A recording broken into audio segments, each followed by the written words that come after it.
Hello, everyone, and welcome to the final online session of the Hiroshima-ICAN Academy 2020. As you can see, we are here in Hiroshima, next to the atomic bomb dome. My name is Annalise, and I will be your MC for this session.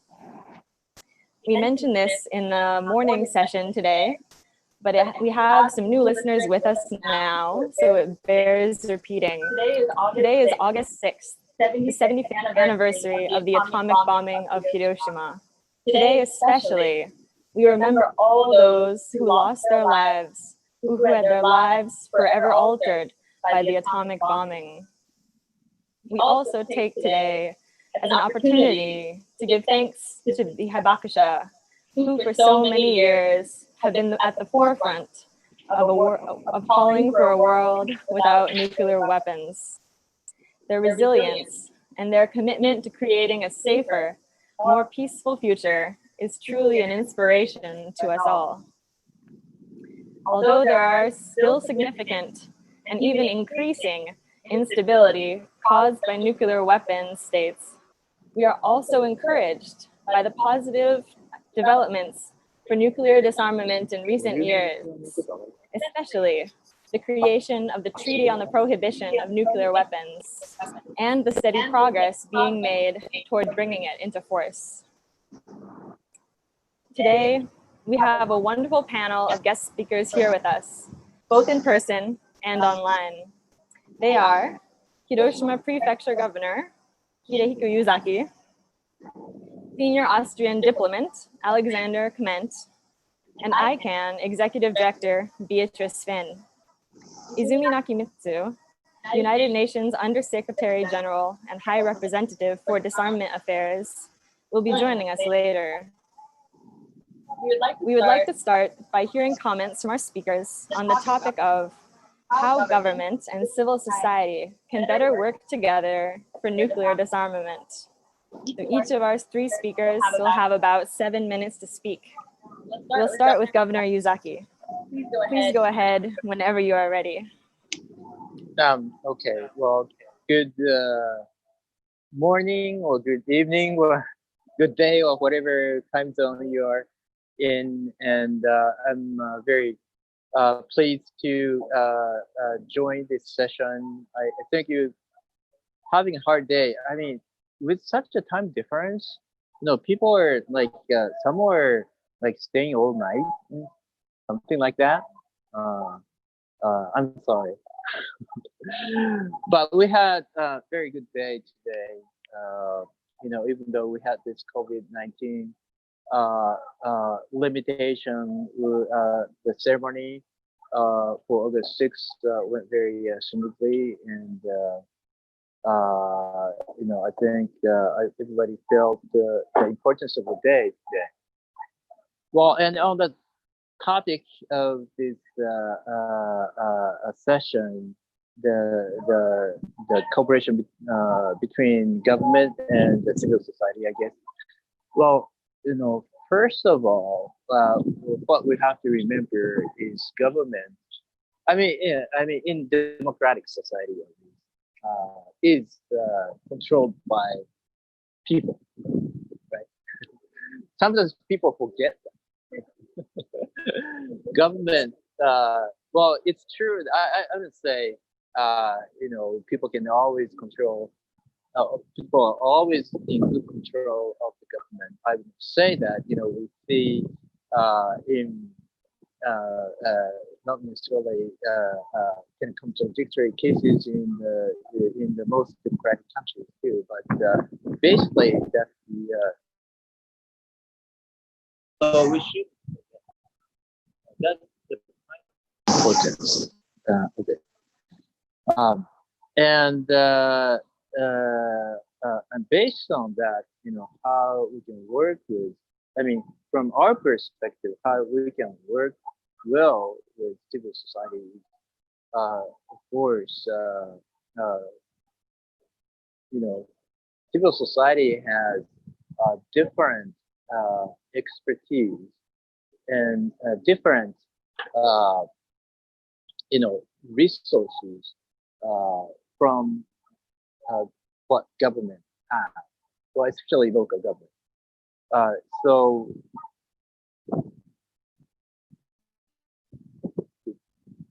okay. So there's some technical adjustments right here. So differences. So respecting each other, like from us, respecting the civil society is very important attitude, and that's what we are trying to do. At least with regard to Hiroshima Prefecture, we work with a lot of NGOs and independent research institutes. So from probably civil society's perspective, also respecting the government, respecting the decision-making processes of the government, understanding it, and effectively working on it is very important. Well, I can talk forever, but I probably should stop now.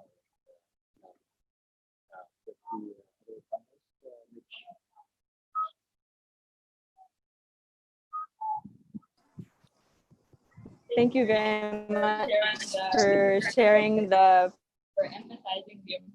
perspective of local governments and for emphasizing the. So now we would like to hear from Mrs. Finn. So please respond to the same question: how civil society and governments can work better together for nuclear disarmament. Go ahead. Thank you so much, Annalisa, and thank you so much to Governor Yusaki and the Hiroshima Prefecture for, first of all, working together with ICANN on this academy. I think actually this academy is a perfect example of what we're talking about here today, of how we can work together between civil society and governments. And when I talk about governments, I also include local government, because I think particularly today, cities and local governments are becoming more and more important in how we shape the world as well. So it's really nice to see everyone from the ICANN Hiroshima Academy. I hope you've had a really great time. It's beautiful to see the background, of course, as well in Hiroshima on this very special day. And I'm really excited to see that so many young people are interested in working on this issue. When I travel around the world and talk about this issue, I find, I hear a lot about people saying, well, young people don't care about nuclear disarmament. And I find that to be false. I think that young people really do care. But what I think is the challenge is first allowing young people to take space in this field and allowing them not just to listen to other people, but also to take space and talk. And that's why I'm really eager to hear from you later. But also how people can contribute. I think that nuclear weapons and nuclear disarmament and security policy in general has become this issue where it made us feel powerless. So I want to talk a little bit about how we can work together with governments, not just to change things, but also to create agency that young people and activists and civil society organizations can feel like they can actually shift things and make change. And first of all, I think that it's really important to remember that civil society and activists and governments have different roles in this field, but they're both very necessary and complement each other. And I think that an active civil society that is in regular touch with their government and their elected representative is an essential part of democracy. That's how it's supposed to work. That is, of course, sometimes challenging. Sometimes it's a bit confrontational. Sometimes we don't agree. Sometimes we get frustrated with each other. But I think an ongoing dialogue and conversation is really what makes a democracy. And it's our job to push governments as far as we can, and it's government's job to listen to people and respond to that. So I think the first thing to do that you need to do when when working with government, and both local governments and kind of national government, is really to try to find a common objective. And to sort of agree on the goal and kind of try to see that, you know, how we can move to this together. I think it's extremely important to have constant contact and not forget that governments are, sometimes you see it as a whole country, a big bureaucracy, but these are just people. And it's actually, a government is just people, just like us in civil society. So to try to find individuals in governments that we can talk to, that we can relate to, that we can get in touch with, and develop kind of a personal contact. I've been amazed throughout this work with the Ban Treaty and my work in ICANN about actually how much influence individuals in governments can have. They can't drastically change maybe a government position, but they can really help steer, and they can give us a lot of input and insight in what the problem is in governments, where a decision is stopping, where we need to push harder, what kind of things we need to do in civil society to unlock progress on this issue. So I think my first kind of point is that it's really important to develop personal contacts and get to know the people, both in a local level and on a national level. And then it's really important to start coordinating and keeping each other updated very much. I think the kind of sharing of information is one of the most powerful tools that we have as a civil society organization in our work with governments, constantly updating governments and delegations. We have WhatsApp groups, we have email chains, we have all these kind of ways of sending sort of, this is happening here, and what do you think about this? And now we're going to do this, to constantly have that kind of flow of information. And I think it's also very important to come up with an honest way of talking and to really share also limitations and challenges. It's sometimes very easy to kind of hold back and try to when we talk to government representatives, that both they might not want to answer our questions, or we might not want to share what our struggle with. But I found that when we are honest with government representatives, saying that, well, we don't have the ability to do this and this, so we need you to help with that. Or the government representative says, you know what, I would love to do this, but my problem is this. That's when we can sort of develop kind of an honest and open relationship about the limitations, about the challenges, and then you all automatically get into thinking about solutions to that. And I think that being honest and open about what we can and what we can't do, what the problems are, what our concerns are, also develops this kind of trust that I think is really essential for working with government representatives. That we have this kind of faith in that we are doing this not to shame governments or make it difficult for them or burden them with more bureaucracy, but really because we want to get progress. And if they can be honest with us about how, you know, the best way to get progress, then we can sort of develop a sense of trust. Another thing that I think is really important to remember when we kind of work with governments is to really be very accurate and make sure that we have the kind of fact-based starting point to our arguments, that we don't share information that isn't true, that we don't exaggerate. I mean, we always exaggerate a little bit. We're pushy, we're activists, but that we're very careful with facts and being credible. I think that that's also about building trust, that when we say something to governments, that they can trust that we are honest and we have the basis for our arguments. So I think to remain credible constantly is really, really important. And then I think that when we develop that kind of trust, develop personal relationship, it's also, that's where you can become really creative and think about different ways of doing things. For example, our work with local governments, like cities, for example, is really, it was sort of a creative outlet from, you know, struggling with some governments. When the national government said no, and we couldn't make any more progress. Well, then we work with people and said, well, okay, let's go to cities and local governments and start building from there instead, and surrounding the national government with all these cities that want to take action. So I think that that's also something that you can figure out. Also, other examples of that is when we've heard from government representatives that, you know, the problem is this political party, or the problem is this department, then we can really work on kind of moving around that and kind of build the context where you can change that, developing the right arguments, for example, for a certain department, or pushing the members of a political party to kind of unlock the problem there. So I think the kind of constant dialogue is really important.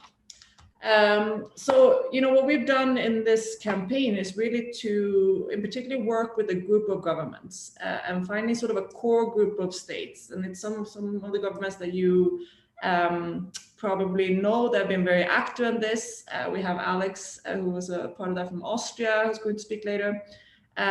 Countries like Austria, Ireland, Mexico, South Africa, Brazil, these kind of governments that have been very, New Zealand, have been very active.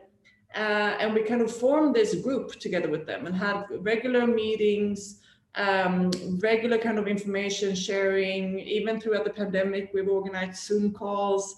As I said, we WhatsApp them a lot, trying to kind of have that flow of information constantly. And through that group, you sort of create a sense of community, which I think is extremely important in this, and the shared objective and the shared sense of trust. So I think that's been fundamental for the success of the treaty. Without this close cooperation with governments, and also, of course, international organizations, UN, ICRC, different academic institutes, without that, we wouldn't have the treaty. So yeah, I'm really excited about answering questions and hearing more your thoughts about this as well. Thank you. Great, thank you so much for your insightful comments. I heard a lot of points that overlapped with what Governor Yuzaki said earlier. All right, our third panelist is Mr. Alexander Kment. I believe he just entered the chat, so unfortunately I have to quickly give him a question. Mr. Kment, are you there? Yes, I'm here. I hope you can hear me. I've just made it. I had an internet crash. I'm very sorry about that, but I just made it seems. Thank you. It's the perfect timing. All right. So the question is, how can civil society and government work together better for nuclear disarmament? Please go ahead. Thank you so much. I'm still out of breath that I've just made it. I wanted to first of all wish good evening to everybody in Hiroshima, and let me start by thanking the Hiroshima Prefecture and ICANN, of course, for inviting me to participate. I really look forward to this discussion. Just wanted to say that in 2014 I had the privilege of attending the ceremonies myself in person, first in Hiroshima and then in Nagasaki.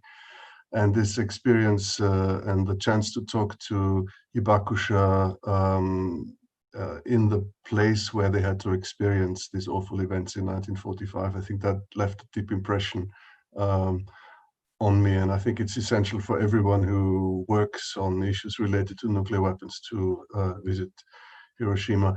On the civil society government cooperation, I've had the fortune of working very closely with civil society on a number of issues, and lately, of course, on nuclear weapons and on the TPNW. And the nuclear weapons discourse, I think, is very special. It's a real security expert bubble. It's very closed. It's very difficult to enter this world for the outside world. It's full of language and acronyms that are very hard to access. So much of the discourse that we have in these meetings is abstract. It's detached. And when we talk about nuclear deterrence doctrine and security environment and things like that, it's easy to forget the actual impact, the connection to real life. We very easily fall into this kind of abstract diplomatic security policy language. I think, of course, that's where civil society is absolutely crucial. It takes away the abstraction of the discourse, and also, of course, talking to Hibakusha in particular to make the point that what we're talking about is not actually abstract security concepts, but we're talking about unspeakable suffering and destruction when these weapons are used. So firstly, as I said, I had the fortune of working very closely with civil society, in particular ICANN, in the process getting to the TPNW. And I think the first point, it's extremely important, and I heard Bea also mention that, it's actually a partnership. So I think often it's perceived that civil society and governments need to be on opposing sides, and that doesn't need to be the case. And in fact, if it's not the case, and if there is a partnership, then sort of great things can happen. So the role of civil society to raise issues and to push for progress is absolutely essential, certainly in democratic societies, and that's actually a strength of democratic societies. If you have civil society that can play this role, and change actually never really happens, if you think about it, on any issue, unless someone argues for it forcefully, provides a new perspective and rationale, and presents facts and new figures and new ideas into the public discourse. And that's, of course, also the case with nuclear weapons. So as Bea said, Austria was among a small group of, a large group of countries that was very frustrated about the lack of progress in nuclear disarmament and the loss of credibility in the multilateral work. But it was in the sort of small group of countries that sort of thought about, we need to do something different. We need to have, we came to the conclusion that a new approach and a new discourse on nuclear weapons was needed, that it's simply not realistic to expect nuclear weapon states and states that rely on extended nuclear deterrence to lead the way away from nuclear weapons. So we need to do something. A colleague just a couple of days ago in Hiroshima, he referred to these as captive nations of nuclear deterrence. And I think it's very important to see it that way. It's probably not realistic to expect that they will lead on nuclear disarmament. So a similar thought process also happened with civil society. The anti-nuclear campaigns of the past had also run out a little bit of steam and new ideas. And I think there were also actors, in particular in ICANN, who felt that we need to sort of reinvigorate that. And then you have a sort of interesting meeting of minds. You have a group of states ready to invest political capital, and you have civil society also doing that. And then we have respective roles, and we have respective avenues of doing this. Of course, states have the ultimate responsibility to take decisions, and we operate in the multilateral meetings with resolutions, with statements, with conferences. And then you have civil society that can use these aspects as opportunities to raise the issues, to bring their experts, bring their new information. I think it turned out to be a very fruitful partnership for both sides. For the states like Austria, who wanted to move things forward, if you have active civil society, it helps you nationally. It helps you convince your own political system that this is an important issue that's worthwhile investing resources and political capital in. It then creates an interesting dynamic domestically. Other countries see that this is taking place. Similar things happen in other countries. Civil society uses this dynamic to be able to lobby.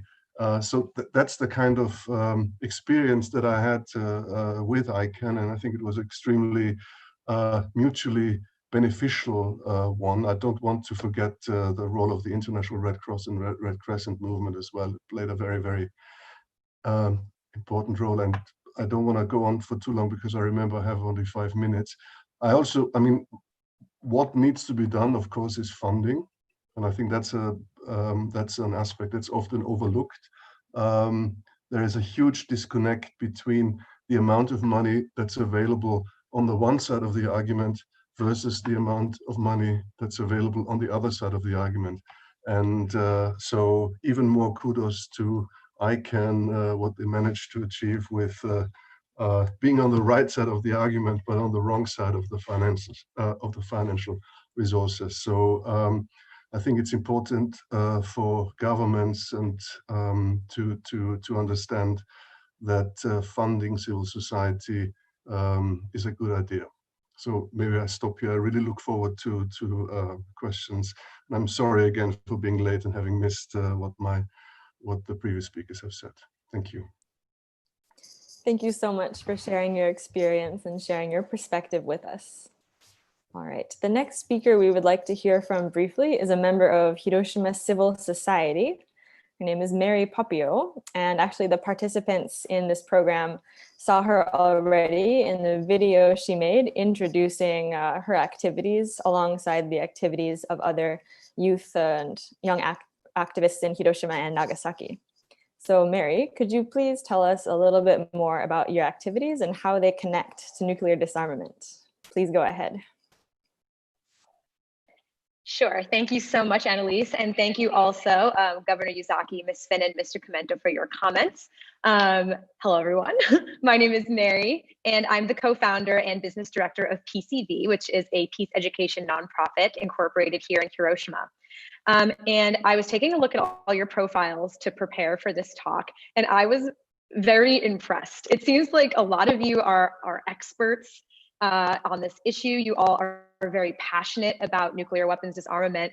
And I got really, really excited that I have this opportunity to speak with you today. So as you saw in the video that, that I and some other activists here in Hiroshima made for you, there are some incredible young folks here in Hiroshima doing some fantastic projects. And today, I thought I would use this time to introduce you to what the young people at the organization where I work, Peace Culture Village, are focusing on to advance nuclear disarmament, in the hopes that you'll get really excited about potentially connecting with us young activists here in Hiroshima, creating this global network, really supporting each other, connecting on social media. So I really hope that this can be the beginning of a connection between us young people in Hiroshima and all of you. So just a little bit about PCV. So we are a bilingual team of Japanese and non-Japanese young professionals who have dedicated our careers to the study and the practice of Hiroshima-based peace education. And at PCV, what we're really about is raising human consciousness. So if you could go, oh, and also here, if you want more information about who we are, you can check us out on our socials. If you wouldn't mind going to the next slide, please, Rika. So what we're really about is raising human consciousness through peace education that is rooted in the experience and the message of Hiroshima. So we do things like organize school field trips. We organize programs for foreign groups of students and teachers that come to Hiroshima. We run daily tours of Hiroshima Peace Park in English and Japanese out of the rest house. So basically, our thinking is that education is key. Even if we do eliminate nuclear weapons, if human beings don't learn to relate to each other openly, honestly, intensely, you know, in order to create universal well-being, we will always find ways to destroy each other and ourselves. So we try to catalyze this graduation of human consciousness in 3 ways, which you can see here. So the first is a holistic and intersectional perspective. So from your bios, I know that you all know that nuclear disarmament is one piece in a tableau of pieces that add up to a peace culture or a healthy society.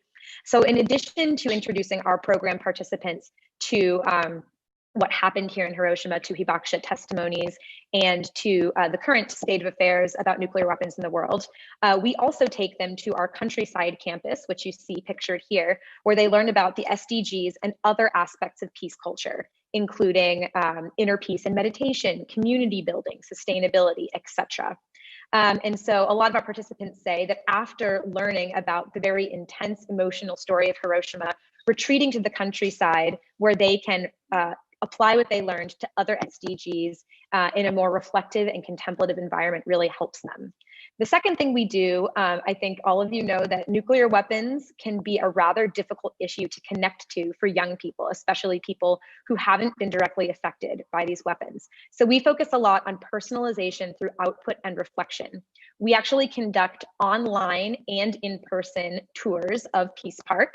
And during these tours, something kind of unique that we do is we have several opportunities during the tour for participants to engage in reflection activities that helps them process and digest what they're learning.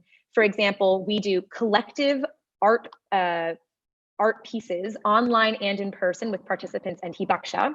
We do guided and non-structured meditations, audio reflections, and discussions to try to help people connect Hiroshima to their personal stories and contexts. And then finally here, we use engaging and immersive technology. So I'm actually really excited to have this opportunity to talk to you all today, because today, August 6, 2020, PCV is launching our Peace Portal. Next slide, if you wouldn't mind, Rika. So we're launching this new Peace Portal, which uses CG, AI, VR, AR, and Google Earth technology to provide Hiroshima-based learning opportunities to people all over the world who would not otherwise be able to visit Hiroshima. So here you can see Explore Hiroshima. That is a smartphone app that you can download right now from the App Store that will allow you to guide yourself through Hiroshima Peace Park in augmented reality. We also have Peace Park Tour Online, which are live guided tours of Hiroshima Peace Park led by youth facilitators like myself that include an output session and reflection activities. And then finally, we're working with an American-based company called Time Looper to provide students, over 1 billion students that have had their education disrupted due to coronavirus, help them access Hiroshima through virtual field trips. And so I think this is something I'm really excited about right now, using technology to help people access Hiroshima. And the sky is the limit with these technologies. We're brainstorming things with Time Looper about how to recreate Nakajima in virtual reality, which is what Peace Park used to be before the bombing, enter homes, talk to bomb survivors.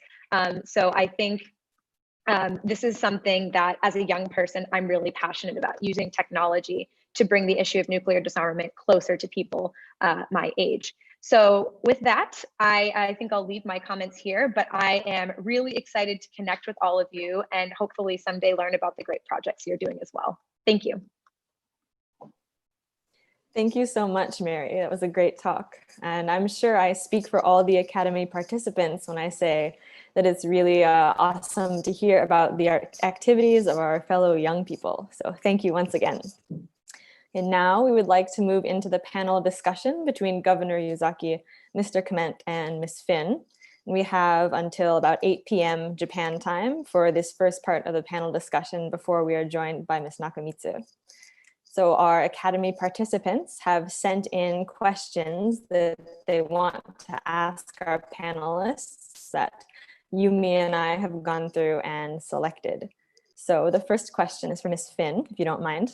And the question is, could you please elaborate on some of ICANN's campaign strategies for advancing the disarmament agenda? For example, strategies such as divestment, the city's appeal, and others. Which tactics do you think are the most pressing and the most strategic to mobilize around this year in 2020 and beyond? Please go ahead. Thank you so much. Yeah, I mean, obviously we've focused a lot on the treaty itself. And the treaty is a legal tool to delegitimize and stigmatize nuclear weapons and come up with a new norm where we as an international community agree that nuclear weapons are unacceptable. I mean, we honestly think that we can't get to nuclear disarmament before we've decided as a world that these weapons are unacceptable. So the treaty is really like the legal step. And now we're working on getting that into force. And parallel to that, we have to start working to make that relatable to people, to get people to understand that there is a law and it relates to them and it has consequences and we're shifting opinions. So that's why we have all these other projects as well. So for example, the divestment side, it's all to kind of amplify the treaty and make the treaty work in practice and make the treaty work and sort of get stuck into people's minds and make people believe in the norm. So the divestment side, for example, is to basically go after the money. Nuclear weapons is still a huge industry. In 2019, the 9 nuclear armed states spent about $73 billion on nuclear weapons. And I read somewhere that preventing a pandemic cost about 22 billion. And imagine what we can do for $73 billion. And that's just the 9 states, the 9 nuclear armed states. That does not include the cost in Germany, Netherlands, Belgium, Italy, Turkey, for example, to host the US nuclear weapons and things like that. So basically, the divestment is to go after the companies. It should not be acceptable for a company or for us to invest money in nuclear weapons. So we're working with banks, pension funds, investors, other financial institutions to make it difficult, right? To make it uncomfortable for them to support nuclear weapons and invest in nuclear weapons production. Through the Don't Bank on the Bomb, which is a research report and project from one of ICANN's member organizations in Netherlands, PAX. They map out like which are these companies that make nuclear weapons, and then look at which financial institutes invest money in those companies. And then you can start thinking about your own bank. Is my bank account complicit in this? Is my pension fund complicit in this? And to kind of use people's money to start kind of shaping this new norm. Same thing with cities appeal. When we got no from a lot of governments, like the nuclear armed states, for example, France or the US, and they don't want to sign this treaty right now. Okay, so let's go to the targets of these weapons. I mean, cities are targets. These are not weapons meant for specific military operation, sort of precision guidance, taking out specific military operations. This is a bomb meant to wipe out whole cities. So cities are target. And through cities, we can kind of mobilize more support, more of this kind of new norm that these weapons are unacceptable. And that's why we're working to rally as many cities as possible. And we've had things, for example, the city of Paris, the mayor of Paris came out and supported the TPNW. And we know, they told us, the mayor's office, that the French government was very unhappy with this. They did not like this, made very stern visits and phone calls.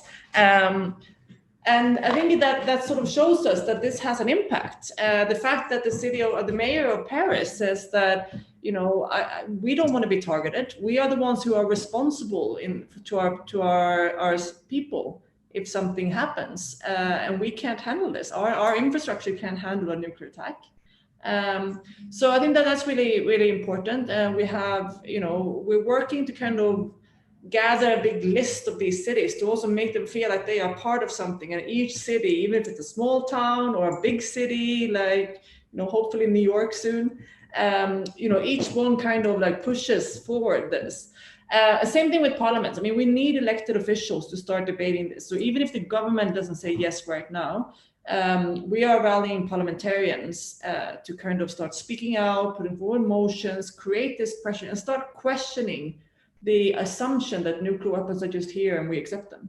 So I think all of these projects are really meant to start kind of poking hole in the legitimacy of nuclear weapons and making sure that there's a new kind of, that it's easy for people to say, I don't like nuclear weapons.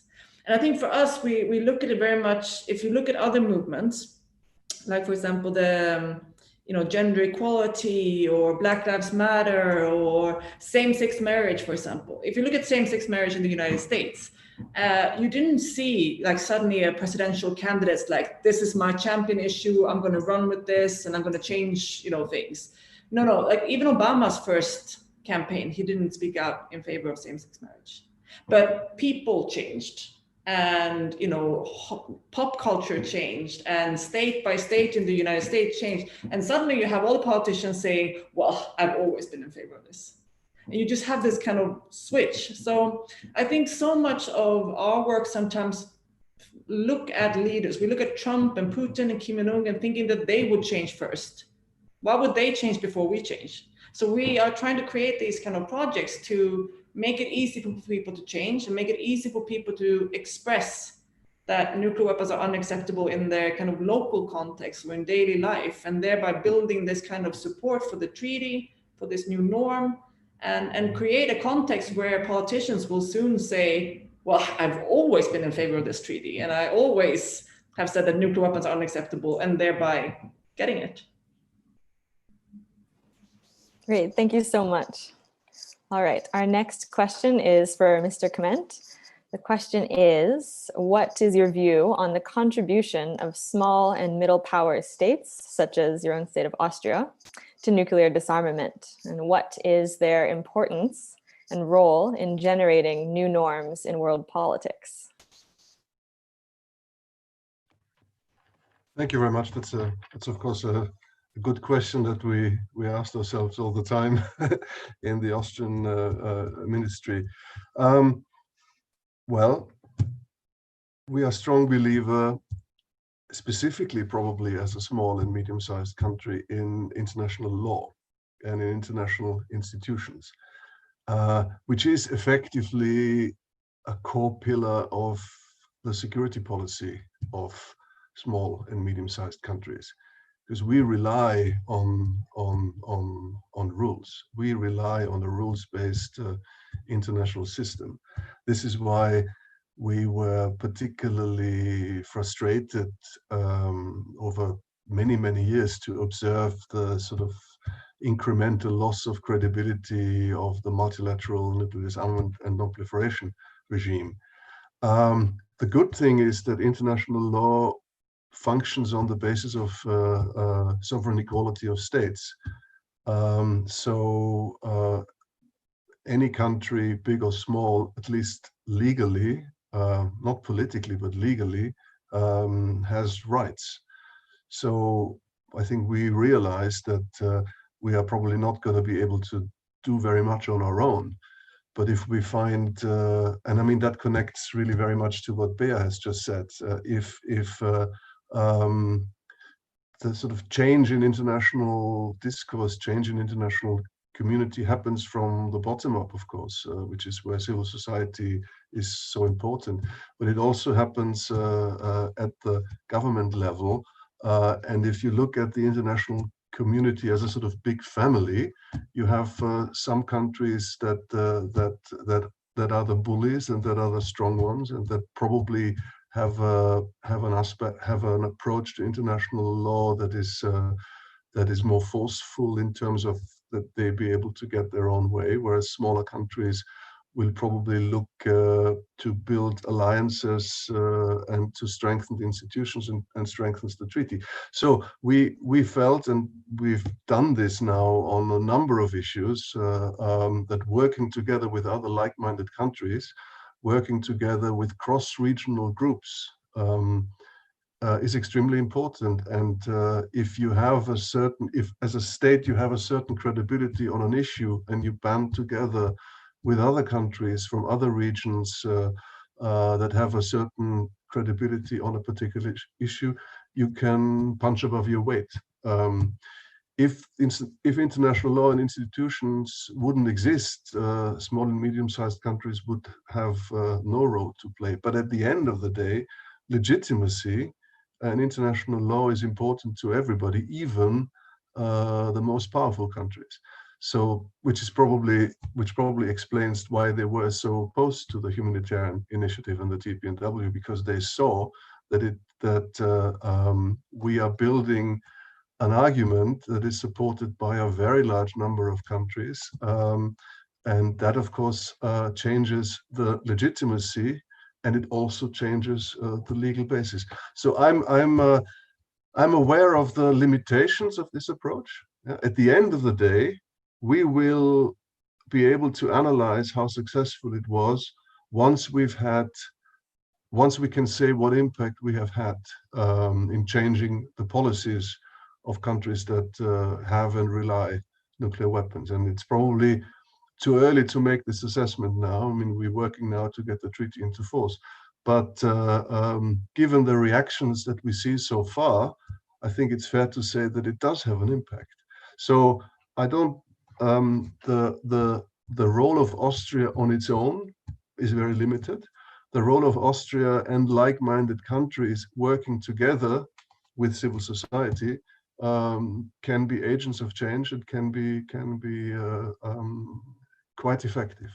But of course, on the nuclear weapons issue, I think we've achieved something. It's too early to say where the wind will I mean, how the whole topic will develop in the next years. But it is possible for small and medium-sized countries to work in these institutions and work on the basis of international law. Thanks. Thank you very much. All right, the next question is for Governor Yuzaki, but his camera has gone dark. Governor, are you there?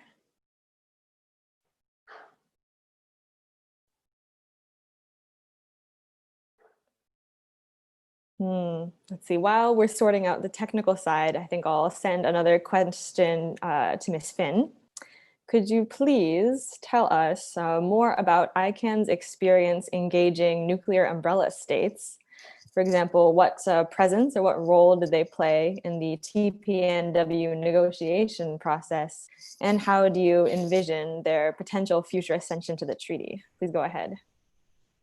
Thanks. Yeah, I think the nuclear umbrella states, the countries that are part of security arrangements and basically, prepared to participate in using nuclear weapons, are really a key part of the problem.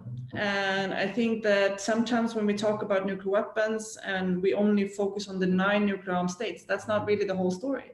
Again, just like sexism or racism or anything like that, it's not just Ku Klux Klan that is the problem. It's also the people that are upholding the structures around racism that is the problem. So, and I think that that's why this treaty is so powerful, because it really has exposed the around 30 other countries that are physically standing in the way of nuclear disarmament. And I think in particularly on days like this, where you see countries like Germany and Japan and others that are commemorating the anniversary, but are prepared to do the same thing to people today. They are participating in threatening to mass murder civilians again. So I think that they have a really important role to play. And if we're ever going to get to the nuclear armed states, we need to get to these countries first, because they are basically standing in a ring around the nuclear weapons and protecting them, insulating them from pressure. So, and this is a very uncomfortable place for them to be. And you can see that on countries like Germany, for example, like Norway, like Canada, countries that pride themselves on being humanitarian champions, valuing human rights. And for them, it's very uncomfortable to talk about the humanitarian consequences, because it kind of exposes that this weapon is actually a real weapon. It does this to these people. Have these consequences to people, and it's something that goes against the principles and values of these countries. So for these umbrella states, they are fighting very hard to separate these issues, to keep nuclear weapons in its own little place, in its own box, separated from all other conversations about protection of human rights, protection of civilians, the Geneva Conventions, humanitarian affairs. And we have to drag them in there, into that kind of framing. There was an enormous amount of pressure on these countries from ICANN partner organizations to participate in the negotiations. It's a lot of big movements in these countries that want them to join the treaty. A new poll in Japan, for example, came out earlier this week saying 72% of the Japanese people want the government to sign the treaty. The survivors want the government to sign the treaty. And same thing in many other nuclear umbrella states. So the pressure is there, but of course also there's an enormous amount of pressure from the nuclear armed states on the other side. So these countries are being pulled into 2 directions, one from their people and one from Trump and Putin and all these, Johnson and Macron.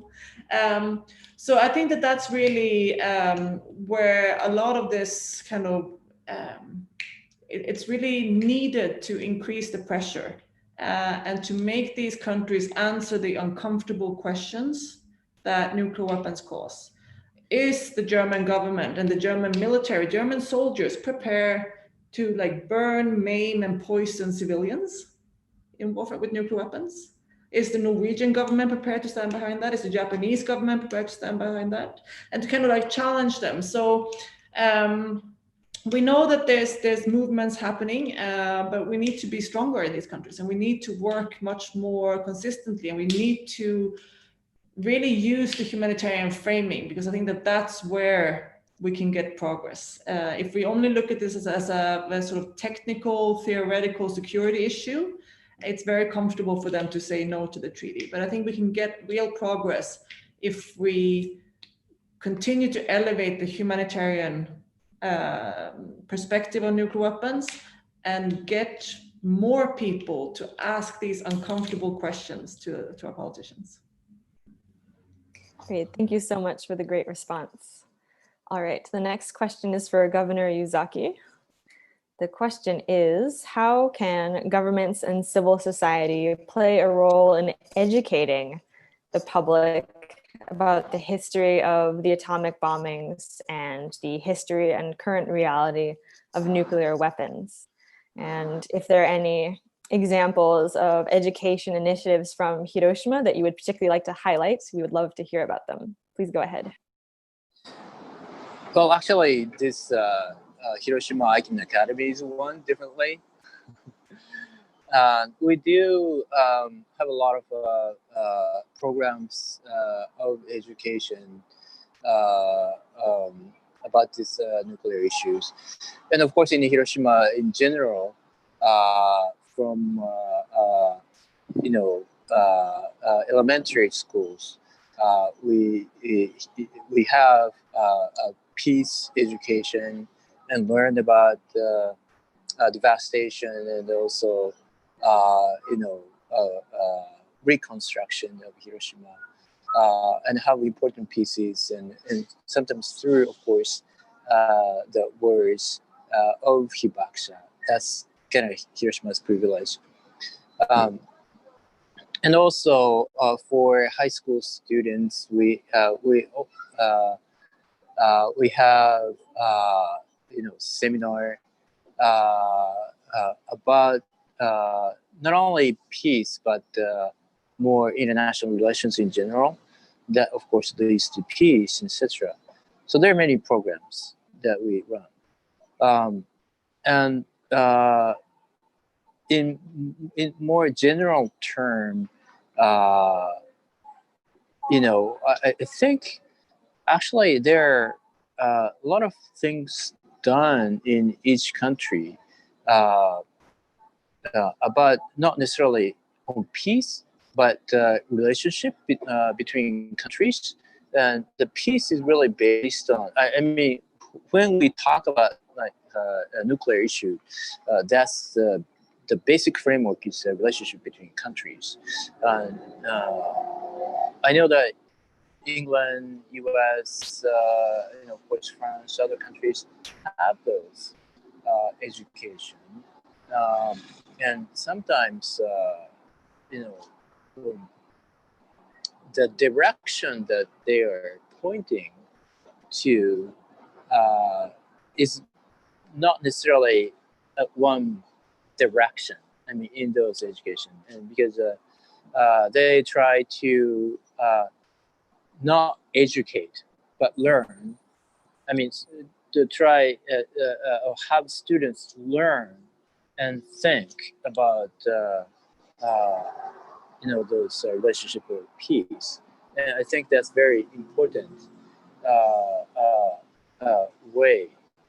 And for example, one concern I have here at this ICANN Academy is it looks like a lot of people are pro nuclear disarmament, which is a really good thing, of course.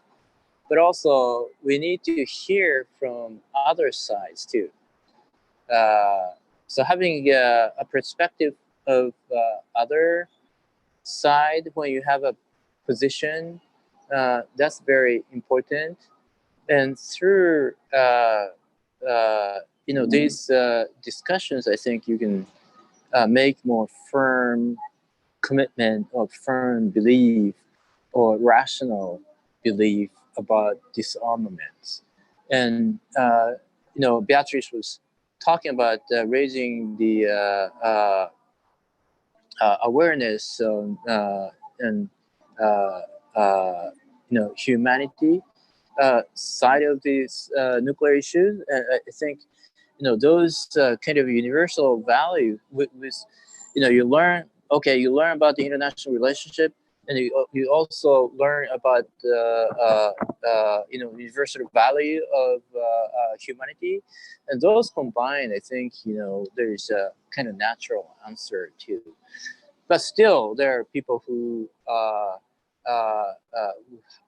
have different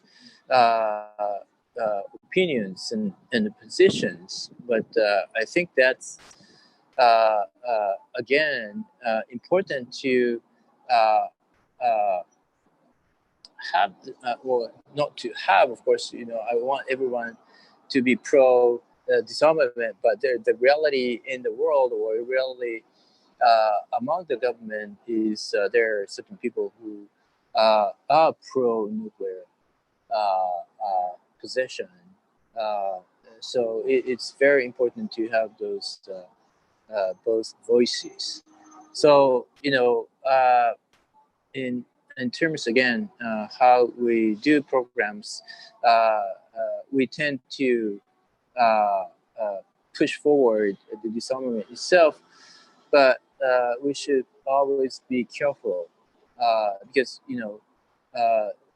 when you have a different view, your own view will be deeper, and you go deeper. And I think that would be again, that's also a strong driver of pushing the issue forward. Thank you very much for the great response. And in fact, it's perfect timing because now the first part of the panel discussion is over, and we would like to welcome Ms. Izumi Nakamitsu. Ms. Nakamitsu is United Nations Undersecretary General and High Representative for Disarmament Affairs. And we are honored and very happy to have her with us today for this online session.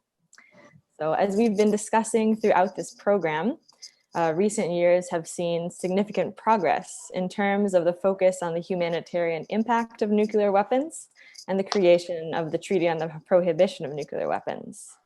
And yet, nuclear weapons states still stubbornly refuse to come to the table. Nationalism, new technologies, and the breakdown of past treaties threaten to throw us into a new arms race if they haven't already. So, Ms. Nakamitsu, against this background, how can we break the current disarmament impasse and achieve further progress? Over to you whenever you are ready.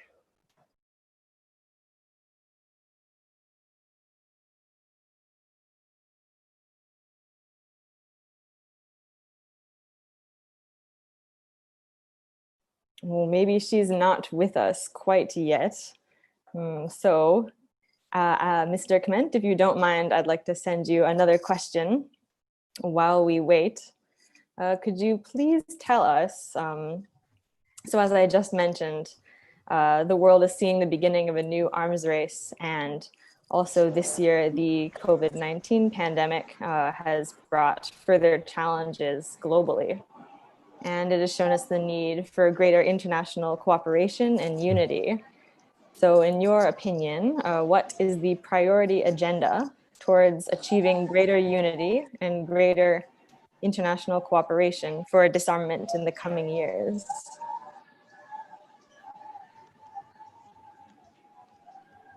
Sorry, I missed the first part. Are you asking me or someone else? Oh, I'm sorry. I can come back to the question later. Yes, we can come back to you. I unmute myself again.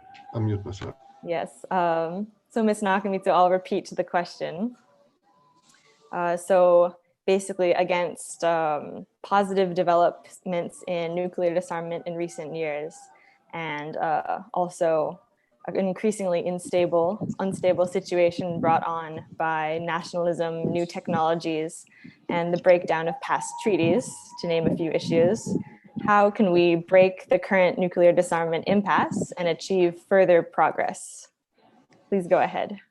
Okay, it's a very big question, very important question.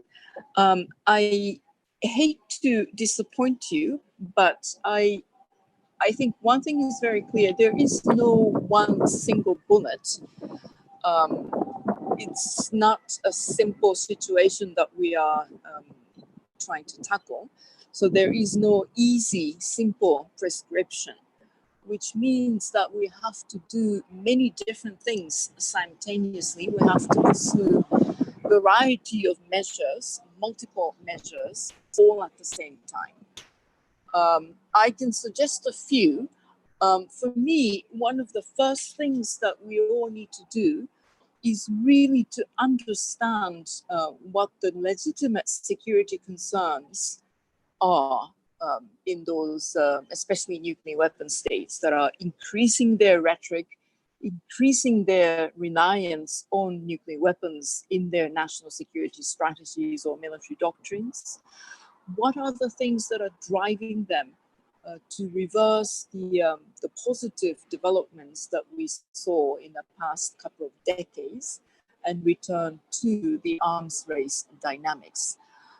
Why do I say that? I'm not trying to legitimate, their approaches of increasing, tensions and increasing their reliance on nuclear weapons. But I think it is still important to really try to understand what is driving their concerns or their security concerns, because that will give us a good understanding, which will become a basis for our strategy to reverse the negative trends. I always say to young people, I taught at the university for a couple of years. For me, understanding your, if you will, opponents, or understanding the perspectives of someone or country or governments which do have opposite ideas from yours, is a very important starting point. So I would say that that's one important thing that collectively we need to do so that we will be able to construct a good strategy and understand what might be incentive structures for these countries to return to dialogue path. Now, this said, I think there are other things that I think we need to all do. Number one is, which is an urgent issue, and when I talk about NPT, I always start with this. You must have heard that a risk of nuclear detonation, in fact, today is too high. Whether that is intentional or mistake or miscalculation, there is now much increased risk that a nuclear weapon actually can be detonated. So most urgent, what we have to do is to try to figure out very practical, pragmatic risk reduction measures. And this actually is an important common ground for nuclear weapon states as well. While they don't seem to agree on the actual path as to how they will be able to return to nuclear disarmament, I think they can still share the objective of not starting by mistake or miscalculation nuclear war. So let's use this common interest amongst the nuclear weapon states and try to figure out practical risk reduction measures, which will also be useful in rebuilding, if you will, trust and confidence between each other or amongst themselves. And this is something that provides a common ground, but also a lot of practical things we can actually figure out and agree upon. So let us do this most urgently. And as within the United Nations, there is indeed quite a lot of work being done, not just by us, UNODA, but also UNIDIR, our research institution within the United Nations system. The third might be, and I might actually be a little bit misunderstood, but you talked about stalemate. The stalemate is everywhere. That is within multilateral negotiation processes. You probably know a conference on disarmament that is supposed to be the sole multilateral negotiation platform on disarmament and security arms control issues. That body is in stalemate for more than 20 years. What does that mean for us? To me, I think we need to have really a fresh and comprehensive look at our approaches to eliminating nuclear disarmament. I don't mean to say that we should throw away everything that we have, quite the contrary. We need to build our efforts on existing mechanisms. It's absolutely not smart to destroy everything, throw away everything, and then start looking at issues from scratch. That would be too dangerous. So we need to keep and maintain what we have. But at the same time, I think we need to insert new and fresh ideas into this disarmament thinkings. And that is very much necessary. One of the reasons why I hope you all heard the Secretary General's video message this morning to the Hiroshima ceremony. One of the reasons why we are so looking forward to the TPNW, the Treaty on the Prohibition of Nuclear Weapons entry into force, is that it's a new energy, a new approaches inserted into the multilateral disarmament platform in 2017. That was the only new multilateral treaty that was negotiated in recent years. So let us look at how the world has changed, how the international security environment has changed, and therefore what are the new measures, potentially additional approaches that we need to take, and taking that sort of innovative and creative approaches will be very much necessary to break the stalemate. One of the critical elements in doing so is to place human beings at the center of our security. Beatrice, I was following the conversation from another room. Beatrice, who always speaks very eloquently, talked about the humanitarian consequences. Absolutely. I will put another dimension, that is that we need to develop the concept of security further, to really place the human beings at the center of it. And indeed, the concept of security has been evolving. It used to be merely only about territorial integrity. In recent years, we have been hearing many more people starting to talk about human security. And I think the COVID-19 pandemic has really brought this issue of human security much more upfront. So we need to take advantage of this situation almost to further develop the sense of security. Now, finally, in order for us to be all doing all of these, it's the young people who will be able to bring fresh ideas, new approaches, creativity, the connectivity, networks, the use of social SNS opportunities, etc. All these things actually are adding or starting or has started to add new energy into international security debate and disarmament discourse.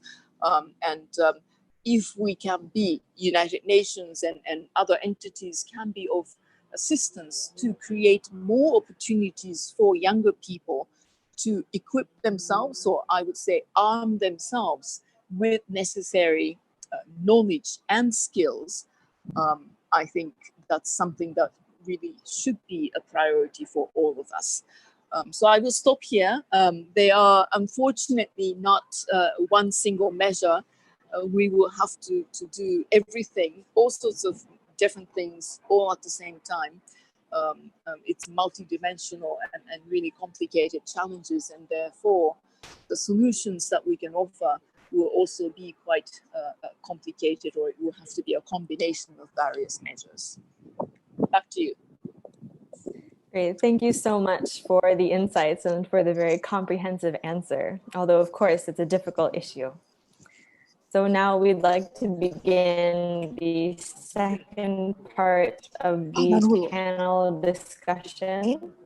And first of all, I would like to hear briefly from our remaining panelists on how this can be overcome, or perhaps put more optimistically, how we can keep up the current positive momentum. So each of you, I'm sorry to say this, but could you please limit your comments to about 2 minutes? And so let's start with Mr. Clement this time. And so just before Ms. Nakamitsu entered, I asked you about building international cooperation and unity, but I believe this flows very well into the question of how to break the impasse and keep up positive momentum. So over to you. Thank you. 2 minutes is difficult. I want to pick up on the comments just before, which were very good. Understanding the security concerns of one another, I think, is very important, and innovative approaches.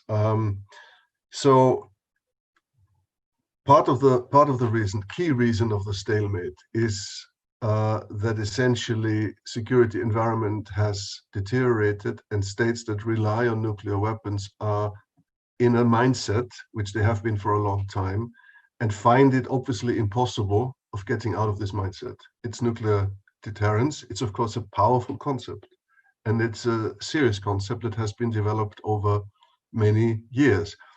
It's wonderful if we can be absolutely sure that it will work. So that's why the humanitarian initiative in the TPNW is so important, because it asks legitimate questions about whose security we're talking about, what kind of security we're talking about. So when the point is made, we have to understand the security concerns, the legitimate security concerns. First of all, it goes both ways. But the more important question for the future is we need to get to a discussion about security and nuclear weapons. And that's where I strongly believe the humanitarian approach, looking at what these weapons actually do, looking at the risks associated with these weapons, this is an extremely powerful set of arguments that challenge the notion that nuclear deterrence will always work. So what happens if it doesn't? And that's the kind of conversation that we need to have. And part of the sort of division in the international community is that the countries that rely on those weapons have actually not been able to engage in this discussion. Why? Because they do not want to challenge the concept of nuclear deterrence, which they hold so dear. But that's the only way forward. I'm strongly convinced of that. It is impossible to make progress on nuclear disarmament as long as the concept of nuclear deterrence is sacrosanct. It's only possible to do that if we are willing to challenge it seriously. Of course, this challenge has to go the other way. If it can be proven to me and to others that nuclear deterrence will always work and is the absolute security guarantee, well, I probably shut up. But it's very difficult to do that, and I have very serious doubts. And add to that cyber issues, add to that hypersonic weapons, add to that artificial intelligence. So if at that moment nuclear weapon states are not ready to make that switch, then let's at least have a discussion. At what stage does the balance on nuclear deterrence from their perspective start to tilt? If it's a dogma that has to be correct always and is never challenged, that's not an argument. So we have to get to this discussion. And I think that's the way forward on nuclear disarmament. I strongly believe that nuclear disarmament is not going to happen unless countries that rely on these weapons are willing to challenge the dogma and the theory of nuclear deterrence. And this goes back to the comment that Bea has made before. I also think at the end of the day, it will only be possible once everybody has agreed these weapons are too terrible and the concept of nuclear deterrence is too risky. So we need to have this discussion. I have seen very little willingness from nuclear weapon states to engage in a discussion that challenges the theory of nuclear deterrence. But if there is a wish to sort of reunite the international community behind the common agenda, yes, risk reduction is important, I agree, but that's the really important discussion that I think we need to have. Thank you. Thank you so much. All right, so next, could we please hear from Ms. Finn on how to break the impasse and keep building momentum? Yeah, thank you. And you know, obviously, thank you very much to Ms. Nakamitsu for coming here and share much of her analysis. And of course, agree very, very strongly with what Alex just said. I think it's important to remember that every single country in the world has a legitimate security interest. And every single person in the world has a legitimate security interest. But none of that means that it's acceptable to threaten mass murder civilians to protect yourself, not on an individual basis, not on a country basis. And I think that it's very easy for us to get so kind of sucked and forget that this is just like any other issue, a question of power. And that the powerful countries get to dominate it, and that we somehow have to respect the security interest of the powerful countries, but ignore the security interest of the people and other countries. It is somehow, you know, every country has just as much security interest, and we don't accept nuclear weapons to, you know, in a country like Iran, for example, then why should we accept it for the UK or France or the United States? I think the problem isn't the country, the problem is the weapons. And, you know, we talk a lot about leadership and lack of leadership, but I actually don't see a lack of leadership so much. I see, for example, this morning, Jacinda Ardern putting out a video statement talking about the devastating impact both in Hiroshima and Nagasaki, but also in the Pacific Island states, and urging countries to join the TPNW. I see Ireland's foreign minister going public this morning that in honor of the survivors of Hiroshima and Nagasaki, Ireland will ratify the TPNW today. I see on this call Coco Kondo, a survivor who's stepping up and showing leadership at a time when the world really needs it. So we have leaders.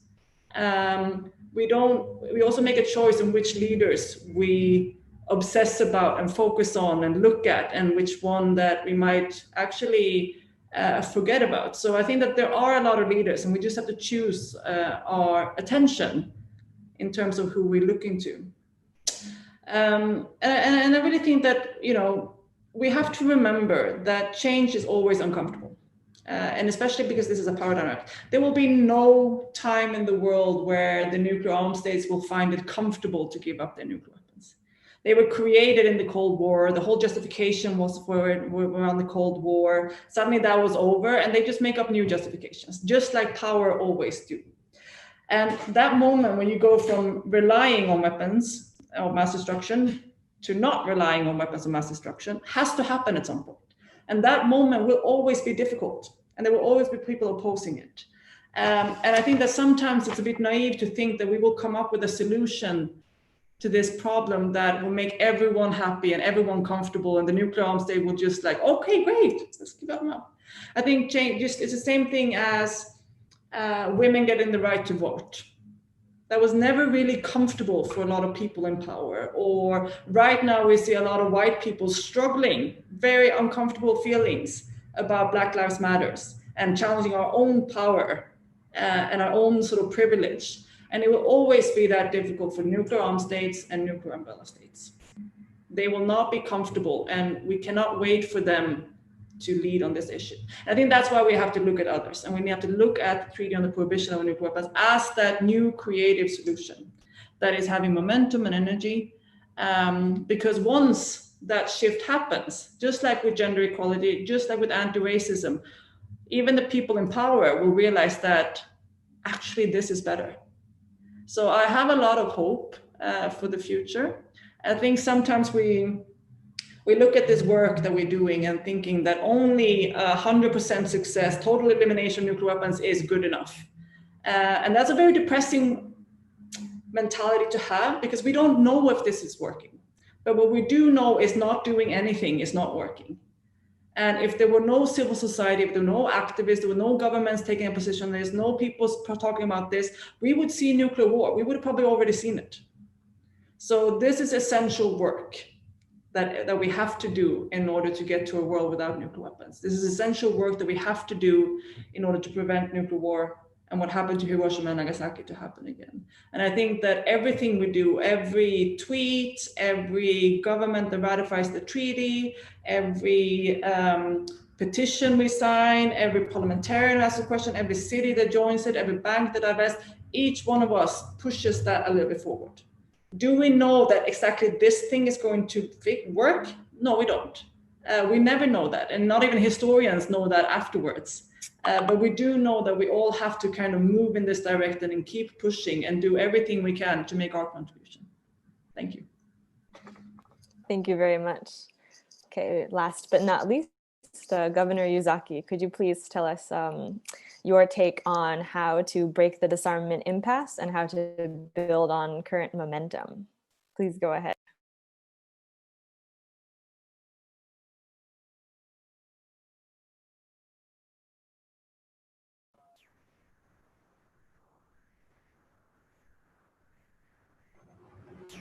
Sorry, I was on mute. So one thing I think important is try to bring in new perspective or new dimensions into the issue. And humanitarian dimension was, it's an old, perspective, since the bombing itself.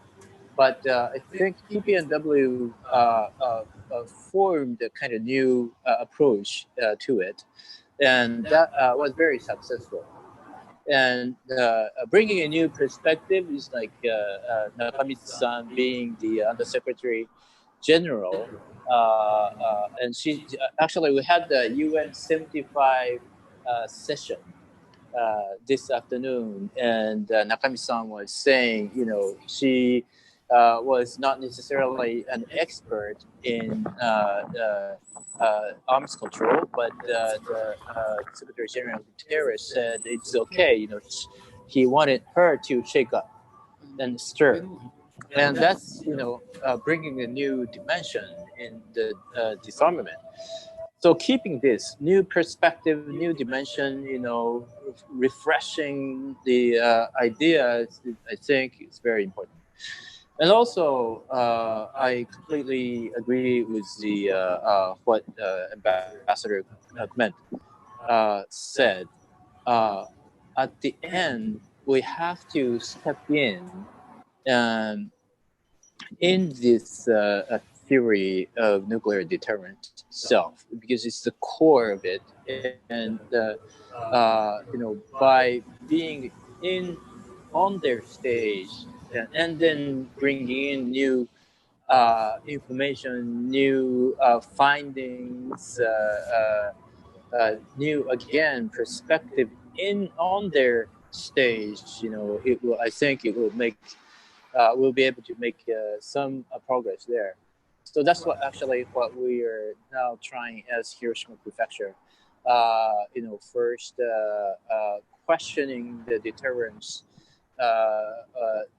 itself, or assumptions of deterrence itself, and then also the next challenge is creating other form of guaranteeing the security, national security, of countries, because now nuclear weapon countries and nuclear umbrella countries are relying on nuclear deterrence as their security. That's their idea, what they believe, but they need something new instead of this nuclear deterrence theory if we wanted them to get rid of it.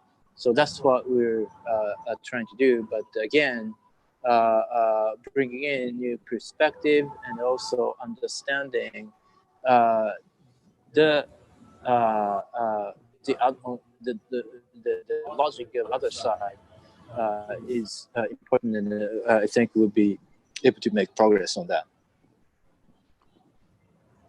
Thank you very much.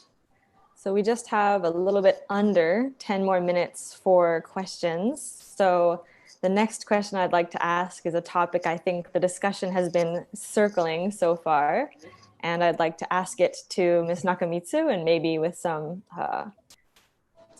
added perspective from Ms. Finn as well, if there's time. And the question is, could you please tell us more about the role of women and other minorities or disenfranchised people in the nuclear disarmament movement or nuclear disarmament work?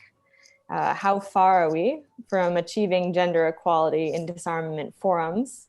And if you feel comfortable sharing, what challenges have you experienced as a woman leader in this field? So over to Ms. Nakamitsu first. Okay. I talked about this issue also at the UN 75 earlier session. Oh, sorry. Yes, sorry, I was on mute. I talked about the importance of diversity, in particular women's participation in decision-making processes, also this afternoon at the UN 75 dialogue together with Governor Yusaki. One very important thing we need to remember is that not only it is the right thing to do, but also diverse backgrounds of people involved in decision-making processes, and women also parity, gender parity, that means 50-50, that gender diversity also ensured in the decision-making processes is not only the right thing to do, but it also increases the quality of decisions being made. We talked a lot about, putting humans at the center of security, human security, the humanitarian consequences.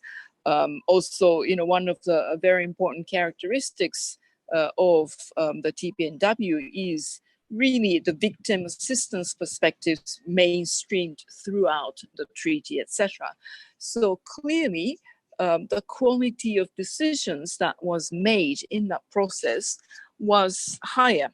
So from that perspective, it is important for all of us to be able to have a diverse background of people involved in discussions and negotiations and also decision making. I don't know if I had any personal challenges. I mean, of course, when I joined the UN, especially when I started, when I was first deployed in war zones in Bosnia as a peacekeeper, this is early 1990s. There were virtually no women, and people didn't understand why I was there. So there are a lot of practical challenges simply because I was a woman. But I don't feel that I was particularly discriminated against. And I always enjoyed being part of that great sort of endeavor, which I, sort of basically put my life into. So I would definitely like to encourage young women in particular to join the ranks. And as the United Nations, we are doing everything in our power to both creating incentives, but also making sure that people, making sure that there is transparency. I think you know that which delegation we are taking, statistics, taking data of how member states are putting women in their delegations, which delegations are headed by women, the percentage of women participation, and where the processes and bodies are entrusted to be established by the UN Secretary General or the Secretariat. We made a commitment to ensure gender parity in those bodies membership, and so far we've been actually fulfilling that commitment. So I think it's a collective endeavor. Not only this is the right thing to do, but also because everyone will be benefited from the diversity, including gender diversity in the decision-making process. Thank you so much. Ms. Finn, if you have anything you'd like to add to that comment, please go ahead. Yeah, and I absolutely subscribe to everything Ms. Nakamitsu's mentioned. I agree with it very much. But I also think that it's really important that we're not just on adding to the, also challenging some of the fundamental kind of structures of the conversation that we have. And we see the same thing with racism and sort of increasing voices of Black people, people of color, indigenous communities, that it's not just about adding them into a structure that is inherently dominated and created for based on the powerful, right? So we also have to think about what are the impacts of nuclear weapons on women. Specific impact. We've seen that in Hiroshima, in Nagasaki, on nuclear test sites, that women suffer from specific consequences of these things. And that's also very important to talk about. But also the discourse of, for example, what is rationality? Why do we think that weapons is rational? We know from education, science, research, societies that there's more in healthcare, in education, are safer than societies that invest in weapons, but it is rational, and strategic stability and all of these kind of things that don't actually mean anything. And it's very feminine and weak to talk about healthcare and education as security policy. So I think I think those things are very important to challenge. And same thing when it comes to issues like racism and issues like former colonies, for example. Nuclear weapons were tested, not outside Washington or outside Paris or outside Moscow. It was tested on communities that were less privileged, had less representation, that were not white, in former colonies, on occupied land, on indigenous communities' land. And it's inherently racist, this weapon. So I think that we really have to, when we talk about including women in these, or including other continents or former colonies or indigenous communities, we also have to remember that it's not just about inviting them to the meetings and let them sit there, but also to really unpack that this weapon and its sort of structure is created to maintain power. And so we need to also be very careful with the words that we use and unpack that context. And we need to kind of listen to these communities as well, and not just invite them to the table of the white, powerful men from Moscow, Paris, London, and DC. So I think there's a lot of work that we have to do. And in terms of sort of personal thing, I mean, I think as a woman, and particularly when I started, you know, being at that point younger than the average age of people who work on this issue, I think it's very easy to be dismissed as naive and unrealistic. I think that is kind of slowly changing, and I see in particular a lot of hope with new generations and young people today who have an incredible confidence in coming in. And I think that's extremely exciting to see young people really taking no kind of, just very certain on their opinions, very kind of articulate. You know, you see these climate change movements, you know, 15-year-olds that have no problems of calling out nonsense from world leaders. So I think we're changing that, but I definitely feel that sometimes, you know, we have this kind of inherent perception that disarmament is feminine and therefore weak. So being a woman working on this issue and being very clearly speaking out in favor of disarmament is sort of a, you kind of almost get the pressure that you have to be super tough and aggressive and really talk about it in those terms to compensate for being a woman. I can see a lot of times when I argue in meetings about the TPNW and people are like, well, you're being naive and it's unrealistic. And then my male colleagues say the same thing. And they're like, well, that's a very rational answer. So, you know, you have these kind of things. So I think that's why it's really important to unpack the whole structures around this issue. Thank you so much. Unfortunately, that's all the time we have for our panel discussion today. I'd like to thank all of the Academy participants who submitted such great questions. And please, let's all give a big hand for our panelists for providing such great perspectives and such great comments. So thank you so much for your engaging input and your inspiring words. So we are approaching the end of this session, although of course we all hope to see each other in Hiroshima in the future.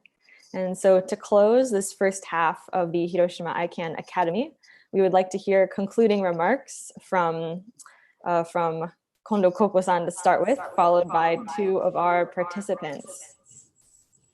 So Koko-san, she spoke with our group in the first online session. And I know all of our participants were very touched and inspired by her stories. And I read all of the feedback papers after that session. So I can 100% tell you with confidence, Koko-san, that we were all very grateful for the stories you shared with us. So would you please just say a few words to send us off on the next steps of our journey as a youth working for nuclear disarmament? Please go ahead. Thank you very much. Oh, the youngest one, because you're much younger than me, so I may say that. But it's lucky one. You heard so many, people's opinion from the, I may say, senior, and it's because this opportunity that every one of you can use it for our future. And definitely, you're the one next century. I depend on you. And I think you can think over and then someday I want you to come to, Hiroshima and Nagasaki. And I want you to stand on the ground of these two cities. Then maybe you can get the good idea to have this, because this world is so precious. And I hope, and I'm depending on you, you can make it. I'm sorry, I cannot live 50 or 60 years from now, but that 75 years ago, may I say one more thing? Many people thought we would never have a beautiful green back to this Hiroshima. But today, yes, we have a beautiful green in Hiroshima. And for the sake of this planet, I depend on you. Thank you so much.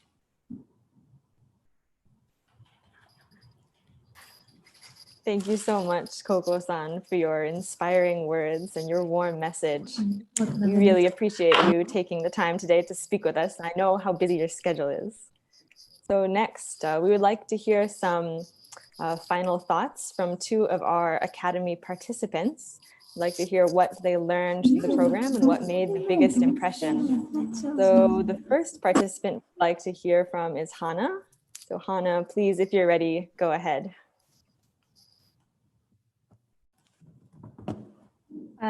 Thank you, Annalise. And thank you, Coco, for your encouraging words. So today, I'm honored by the opportunity to close the first half of this year's Hiroshima-ICAN Academy. With our webinars, readings, videos, feedback papers, and essays in mind, I'd like to thank ICANN, Peace Boat, and the Hiroshima Prefectural Office for bringing us together at a divisive moment of our history. Today, on the 75th anniversary of Hiroshima, I too am honored by the opportunity to remember my ancestors, one of whom, a hibakusha, dedicated her remaining life as a kataribe, a storyteller, courageously allowing strangers to trespass her memory of pain and suffering for our mission. Though cancer prevented us from ever meeting, on behalf of my family, I would like to thank the Hiroshima National Peace Memorial Hall for honoring her words to this day. Yet today, when we are to celebrate our education and your profession, I am ashamed. I am ashamed to envision my future in our world that refuses to listen. I am ashamed to be a citizen of a country refusing to face our history. I am ashamed to be a student of a movement deemed international. For I do not represent my country. We students do not represent our countries. You do not represent us, and we do not represent our world. We represent a fraction of our world, the top 1%. We are the privileged. As we comfortably hide behind our screens, we should ask, whom do we not see here today and why? We should recognize our similarities in our education, language, citizenship, ethnicity, race, gender, sexuality, money, history, our ease of communication do not signal the unity of our movement, but rather the exclusivity of our insular system. You have failed to see the humanity of our world, whom you have supposedly fought so hard to protect. The Academy ingrained in me, us, with who not to become. To be blinded by our privilege, empowered by our power, sheltered behind your brick-laden forts, protected to confront everyone but our own path, all while anxiously following the rules of your elitism for your desired change. Instead, we vow to listen, to learn, and to be changed. With empathy, we will listen to every courageous breath of the survivors, learn from those who couldn't afford to speak our language, those who couldn't afford to be with us today, all to evaluate our values and reevaluate our dreams for our inclusive future. So I ask, why are you here today? How did you get here today? For the Academy taught us the truth. Only when we confront our privilege and breathe with purpose can we collectively break free from your broken system and progress toward a world free of nuclear weapons once and for all. Thank you. Thank you so much, Hana. Thank you for your comments and for always challenging us to be a better, more inclusive movement and a better and more inclusive society. So the next participant we'd like to hear from is Carolina. So please go ahead whenever you are ready. Great. Hi, everyone. So I would like to start today by thanking everyone involved in organizing ICANN Hiroshima Academy 2020. Also, I would like to extend my gratitude to all the educators and guest speakers that participated in this course. I have to say that everyone involved made this experience fantastic. I also have to say that this program exceeded my expectations, and I learned a lot with the material and with the discussions during webinars. All topics covered were very interesting, contributed for the development of my previous knowledge about nuclear weapons, and I'm sure it has added a lot to the knowledge of all participants listening today. I particularly enjoyed talking about the technical aspects of nuclear weapons, and I'm very grateful for having had the opportunity to hear from the diplomats this morning. Most importantly, a lesson that I will take away from this experience is that stories we tell about nuclear weapons matter. So nuclear weapons have been normalized by the stories that have been stories that have been told to us since 1945. And these stories are potent upholders of truth about nuclear weapons. especially for some states and individuals which still believe in the deterrence and capability of nuclear weapons. But at the same time that these stories become true for some, other stories have the potential to introduce new frames of appropriateness to nuclear politics. The stories we tell are powerful, and we should keep the stories told by the Hibakusha alive and work on the legacy of their experience to normalize zero nuclear weapons.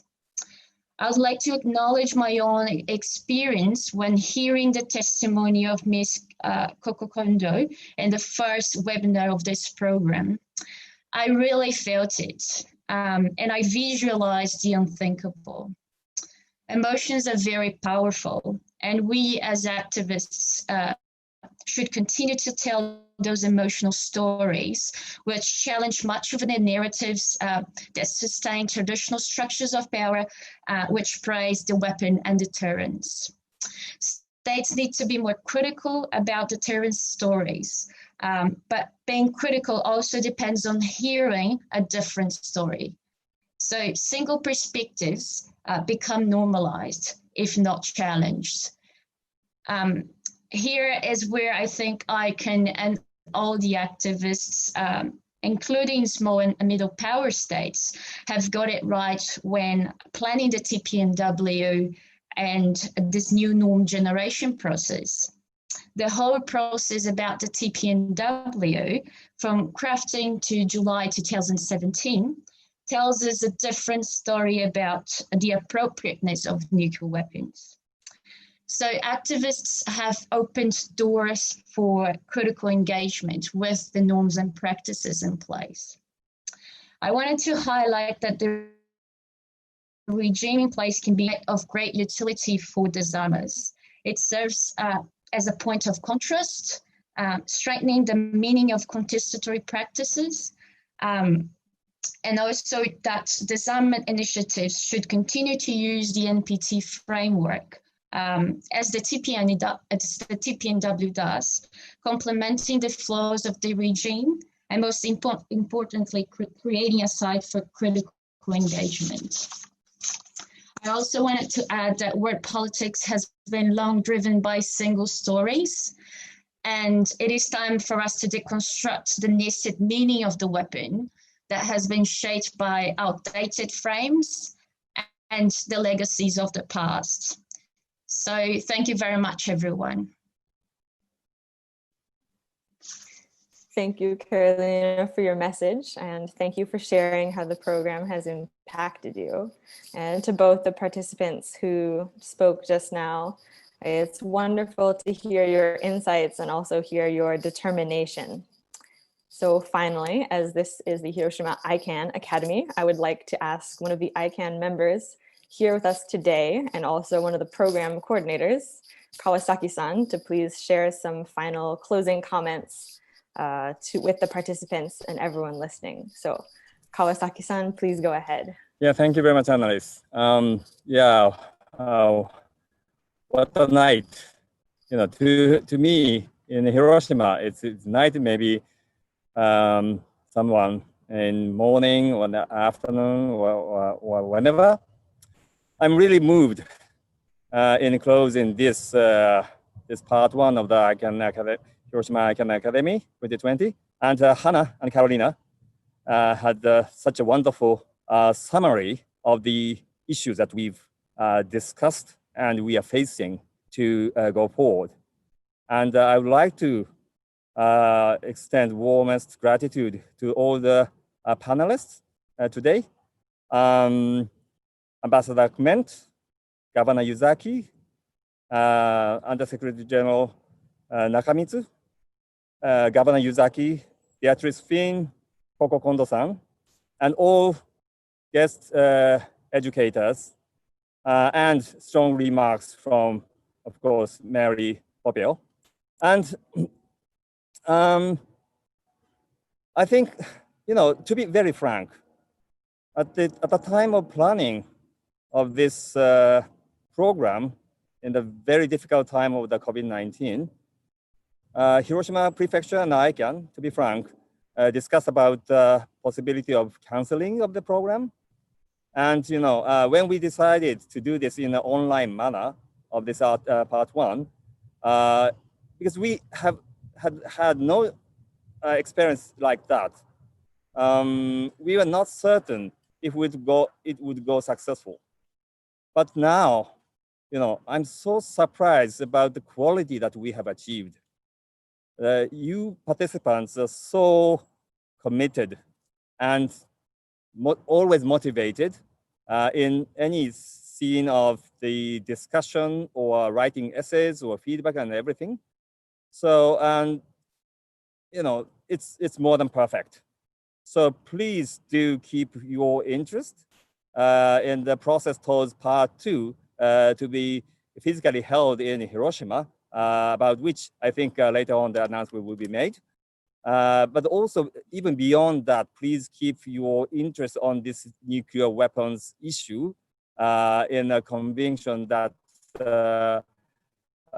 nuclear weapon-free world is really achievable and you can make some difference. So please explore your own way on that. And at the very end, I would like to extend my warm thanks to all the fellow staff members of ICANN, both in Switzerland and Japan, who made this success. And also Hiroshima Prefecture, led by the governor and all the prefecture staff. They were so wonderful to make this a great success. Thank you very much. Thank you so much, Kawasaki-san. Okay, the only thing left to do is to give one last round of applause to all of our speakers and for all of our wonderful Academy participants. Thank you so much for your hard work up till now. And thank you to the speakers for your inspiring comments.